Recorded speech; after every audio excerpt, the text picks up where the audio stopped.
Assalamualaikum, selamat datang ke Bizmind Channel. Di dalam siri ini kita akan mempelajari C++ programming atau kita panggil sebagai pengatur caraan C++. Okey, dan kita akan mempelajari di dalam contoh C++ program. Ini adalah contoh C++ program yang paling simple lah. Okey, yang mengandungi setiap C++ program mesti mengandungi fungsi main. Okey, dan di dalam inilah ini dipanggil body of the main function. Okey, main function ini adalah body of the main function. Dalam inilah kita akan ada program yang kita buat. Tapi nanti kita akan selain daripada main function, dan setiap program, setiap C++ program mesti mengandungi main function. Okay? Dan kita akan bukan setakat main function, kita boleh juga membuat function-function yang kita buat sendiri. Okay? Jadi di dalam C++, apakah yang membentuk C++ program? So, apakah benda perkara-perkara yang membentuk C++ program? Sebagai contoh, keywords. Okay? So, apakah keywords ni? Keywords ni adalah perkataan-perkataan yang telah disediakan oleh C++. Sebagai contoh adalah using, namespace, include, okay, integer, return. Perkataan-perkataan ini, dan sebenarnya ada banyak perkataan-perkataan ini. Perkataan-perkataan ini adalah perkataan yang telah disediakan oleh C++, dan kita tidak boleh menggunakan perkataan ini untuk membina variable contohnya. Nanti kita akan belajar apakah itu variable. Sebagai contoh, kita nak membuat variable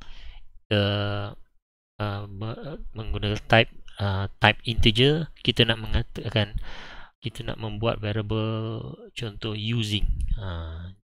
Kita tak boleh guna perkataan ini sebab perkataan ini telah direservekan, okay, oleh C++. Kita boleh membuat perkataan variable seperti include, okay, variable seperti namespace. So perkataan-perkataan ini, these are all the keywords yang telah direserve oleh C++. Okay, keywords itu adalah keywords. Dan antara perkara yang membentuk C++ program adalah programmer defined identifiers. Okay, so programmer defined identifiers ni adalah seperti nama-nama. Okay? Ini adalah nama-nama yang kita buat sendiri. Okay, sebagai contoh, nama-nama seperti dalam inilah contoh variable ni. Kalau kita nak buat contoh nama jumlah markah, ini adalah contoh nama-nama. Kalau ini kita panggil variable. Okay? Kalau kita buat fungsi, function, kita panggil contoh integer, kira, jumlah. Okay? Jadi ini adalah nama-nama. So semua ini, kalau ini nama-nama function, ini nama function yang kita buat sendiri. Kita boleh namakan apa yang kita nak. Dan semua ini adalah dipanggil identifiers. Okay? Identifiers. So programmer yang buat. Okay? Programmer who define it. Okay? Satu lagi kita perlu belajar adalah apa itu operators. Okay? Operators ni adalah operator yang adalah simbol-simbol yang digunakan untuk melakukan operasi kepada data-data. Sebagai contoh, operator adalah plus, minus, division, okay, multiplication, greater than or equal. Okay, ini adalah contoh-contoh operators yang membentuk program C++. Okay, so kita akan banyak menggunakan operators. Dan punctuation. So apa itu punctuation? Punctuation. Okay, contoh punctuation adalah semicolon. Ini adalah semicolon. di hujung ini adalah semicolon. Okey. Semicolon. Ini adalah untuk menunjukkan pengakhiran kepada sesuatu statement. Okey. Pengakhiran kepada sesuatu statement. Dan satu lagi adalah koma. Kalau kita ada banyak variable, kita jumlah quiz. Okay, kita pisahkan variable ini menggunakan koma. So ini adalah contoh. So, koma dan semicolon adalah contoh-contoh kepada punctuation yang kita kena tahu. Okay, so satu lagi kita kena belajar adalah syntax.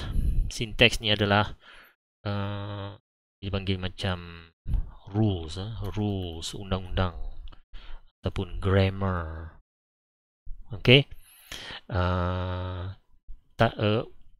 tata cara kita menggunakan C++, kalau kita nak program C++, kita tak boleh ikut suka menaip ataupun menulis program C++ tanpa mengikut undang-undang ataupun sintaks dia. Contohnya, kita mendefinisikan variable ini, kita nak buang semicolon dekat ujung ni, kita akan dapat error.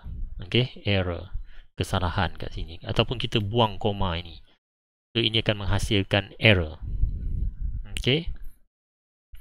Satu lagi kita kena belajar adalah variables. Okay, apakah itu variables?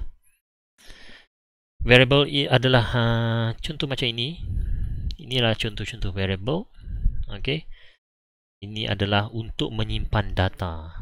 Sebab kita akan melakukan banyak operasi kepada data. So ini adalah untuk menyimpan data. Okay. Dan untuk itu ini adalah sebagai permulaan kepada siri C++ programming dalam BizMind channel.